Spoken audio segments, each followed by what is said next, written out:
There is something deeply sacred about human connection. Relationships are not just about love.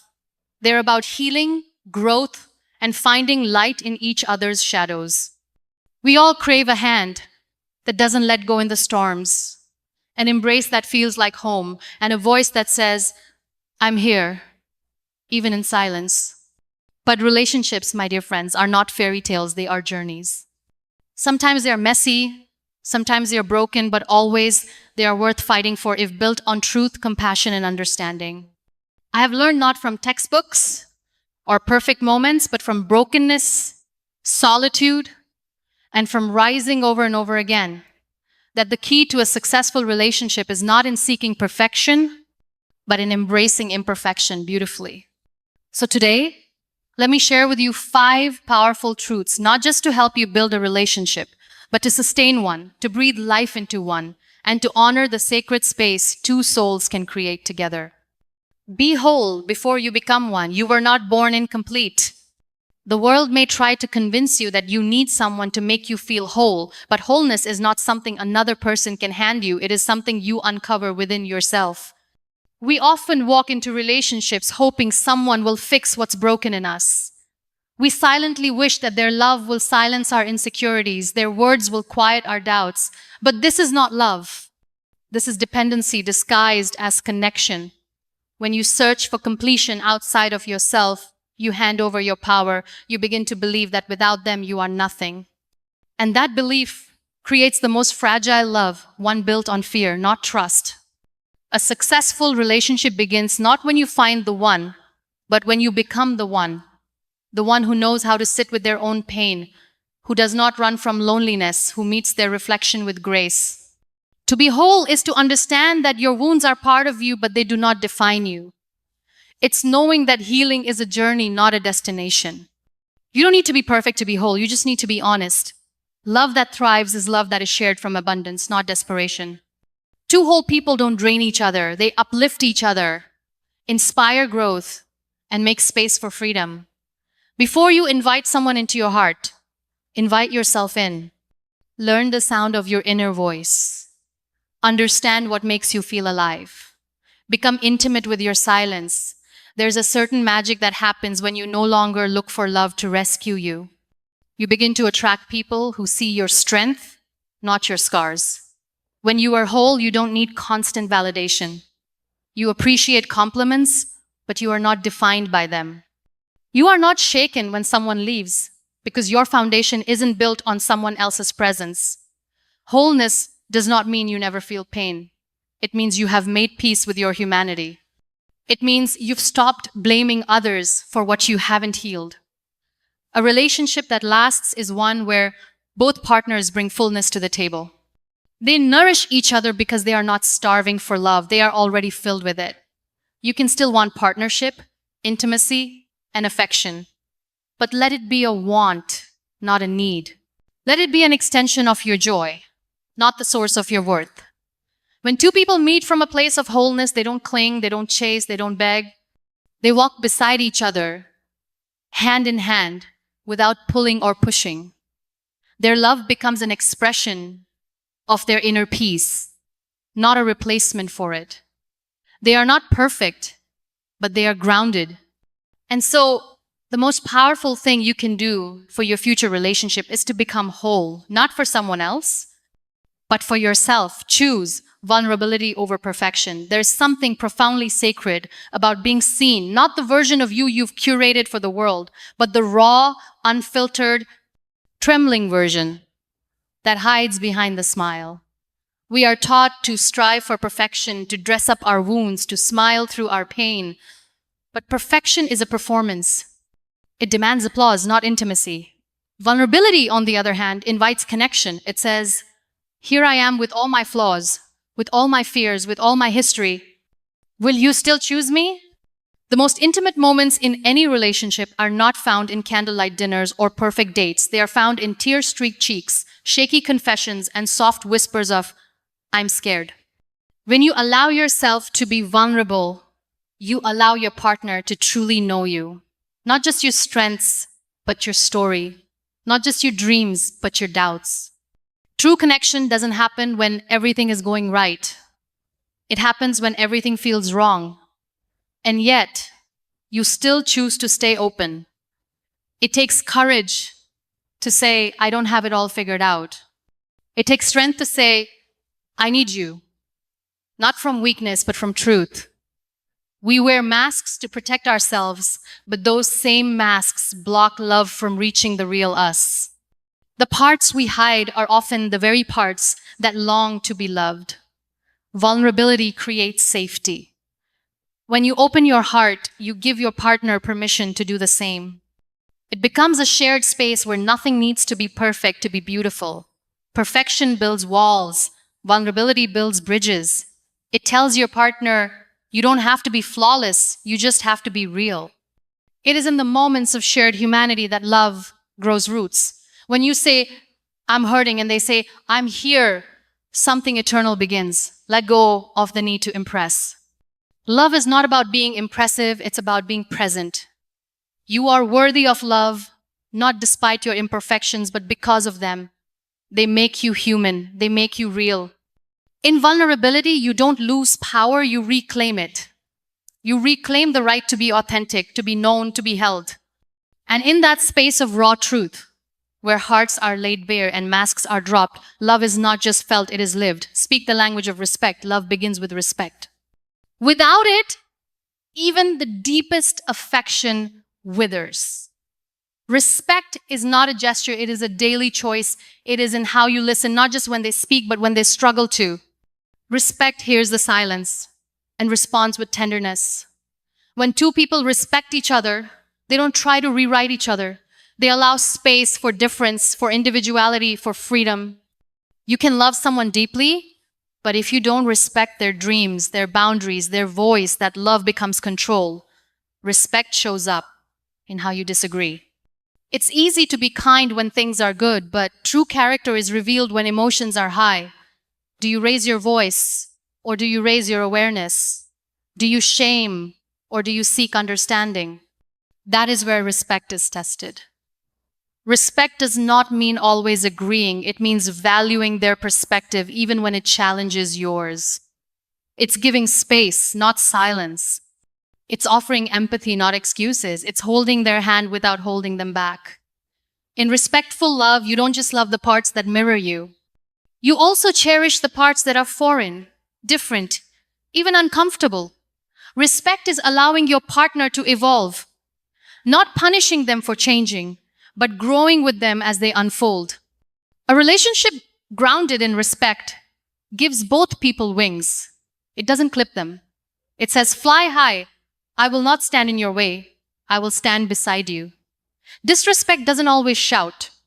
Sometimes it's subtle, an eye roll, a dismissive tone, a forgotten promise. But it leaves deep wounds. Respect is showing up not just when it's convenient, but when it matters most. It's remembering that love without respect is hollow. And when respect is present, love feels safe. Not perfect, not easy, but sacred. Because in that kind of relationship, you're not just heard, you are honored, built together, not against each other. A relationship is not meant to feel like a competition. It is not about who's right more often or who gives in last. It is not about proving your worth. It's about building a life together, one brick, one moment, one sacred decision at a time. When two people are committed to building rather than breaking, their love becomes a fortress, not to keep the world out, but to protect what they create within. There will be moments when your visions don't align perfectly. There will be days when you see through different lenses. But the goal should never be to win, it should be to understand. Being on the same team means choosing peace over pride. It means saying, I want to solve this with you, not I want to beat you at this. Healthy relationships are not built on the back of silent resentment or suppressed needs.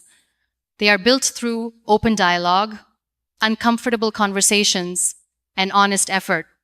When your partner wins, you win too. Celebrate their victories as your own. Be their biggest cheerleader, even when you feel behind. The strongest relationships are not immune to conflict. They are committed to resolution. They don't avoid storms, they walk through them hand in hand. Building together means showing up every day, even when it's hard. It means offering grace when mistakes are made. It means staying through the mess while cleaning it up together. It's not just about growing in the same direction, it's about tending to the roots that keep you grounded. And sometimes that means pruning old habits, planting new intentions, and watering each other with patience. A loving relationship doesn't say, "You need to change so I can feel better." It says, "Let's grow so we can both thrive." There will be moments when you're the strong one and moments when you're the broken one. Building together means being strong for each other without keeping score. It's not about who works harder emotionally. It's about balancing, adjusting, and shifting the load when needed without blame, without shame. The moment you start fighting against each other, the relationship begins to decay. The moment you start fighting for each other, it begins to bloom. Ask yourself in moments of tension, is this building us or breaking us? That question will soften your anger and remind you of the love beneath it all. Because at the heart of every lasting relationship are two people who have chosen, again and again, to build not a perfect life, but a shared one. Let love evolve. Love is not a frozen photograph. It is a living canvas. It grows, shifts, and deepens with time, and if you try to keep it exactly as it was on the first day, you will miss the beauty of what it can become. We often fall in love with the beginning, the spark, the butterflies, the thrill of discovery. But true love is not measured in excitement. It is measured in endurance. The way you love at 20 may not be how you love at 40. And the person you chose years ago may grow into someone new. That is not failure, that is life. Let love evolve from fiery passion to quiet strength. Let it move from loud declarations to gentle consistencies. Let it grow deep roots, even if it no longer sets your world on fire. Too many people give up on love when it stops feeling new. But love isn't supposed to stay new, it's supposed to become real. Real love is less about sparks and more about safety. It's not just about holding hands in public, it's about holding each other through silent battles no one sees. When love is allowed to evolve, it matures. It becomes less about being impressed and more about being present. Less about desire and more about devotion. Let go of the idea that love must always feel thrilling. Let it feel grounding, nurturing, stable, like the calm after a storm. Love evolves when you stop trying to recreate the past and start embracing the now. When you choose your partner in each season of who they become, not just who they were, people change. And that's not something to fear, it's something to honor. Love should not be a cage that traps someone in who they were, but a space that allows them to expand. Sometimes you will love someone through their healing. Sometimes they will love you through yours. That's how love evolves, by staying, not by demanding perfection. When the rush fades and the honeymoon ends, that is not the end of love. That is the beginning of something more sacred, companionship. Love that evolves sees beyond flaws. It honors effort over ease. It finds beauty in the ordinary and meaning in the mundane. Let your love change. Let it breathe. Let it stumble. Let it rise again, different but deeper. That is the kind of love that survives. Because in the end, the most powerful love stories are not the ones that burn the brightest. They are the ones that burned steadily, gently, and endlessly as they evolved. Heal before you attach. Love can't survive where old wounds bleed onto new beginnings. And yet, so many enter relationships hoping the presence of another will quiet the echoes of a broken past. But unhealed pain doesn't disappear. It simply disguises itself, only to resurface when the heart is most open. Healing before attaching is not about perfection. It's not about becoming spotless or invincible. It's about awareness. It's about knowing the shape of your scars so you don't cut someone else while reaching for comfort. If your heart is still carrying the weight of betrayal, of abandonment, of rejection, you will struggle to trust even the purest intentions. You will interpret silence as danger and kindness as a trick.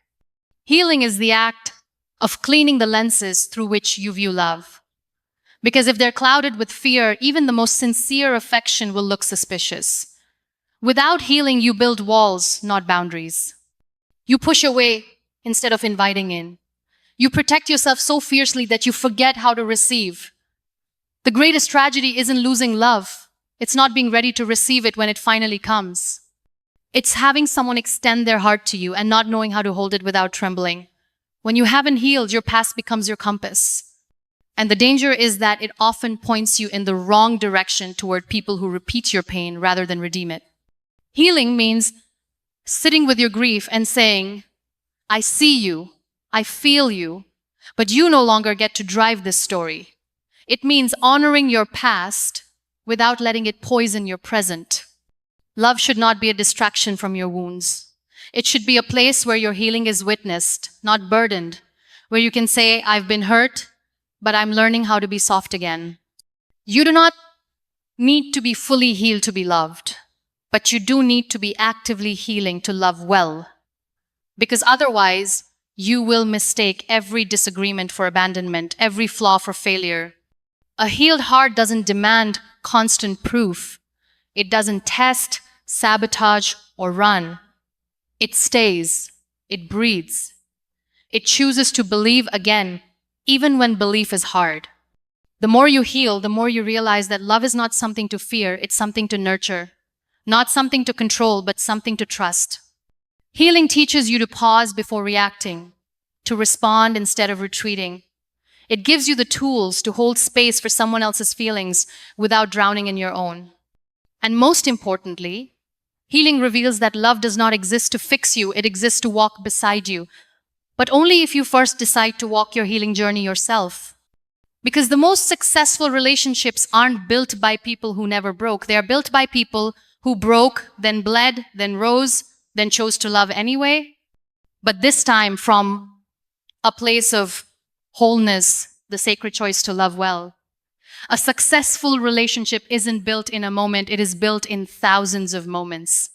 Tiny, sacred, invisible moments where we choose grace over ego, kindness over pride, compassion over control. It is not found in grand gestures or picture-perfect timelines. It is created in quiet mornings, difficult conversations, small acts of patience, and the decision to stay, especially when leaving, would be easier. The key isn't about finding someone flawless. The key is becoming someone willing to listen even when it's hard, willing to say sorry even when you're scared, willing to forgive without erasing your boundaries, willing to be seen not just when you are your best, but when you are raw, vulnerable, and undone. Love that thrives is not love that never breaks. It is love that knows how to mend. It is built by people who understand that healing is a journey walked together, and individually a dance between togetherness and self-awareness. It is built by people who show up not because they have to, but because they choose to. The strongest relationships are not storm-free, they are storm-tested. They're not void of mistakes, they're full of mercy. They don't pretend to be perfect, they strive to be real. And in that realness, they build something sacred, something steady, something lasting. In a world that glorifies fast love and easy exits, a successful relationship is revolutionary. It is the brave act of staying, the radical art of learning, the soft rebellion of choosing the same person again and again, not because you have to, but because you see the beauty in what you've built. So protect your peace, but also protect your partner's heart. Be strong, but be soft where it matters. Communicate not to be heard, but to connect. Heal so you can love freely. Let your relationship evolve, deepen, and expand. Build it with honor, with tenderness, with intention. Because love, true love, is not something you stumble upon. It's something you build, protect, and grow with every choice, every word, every sacred pause. And that, right there, is the key to a successful relationship.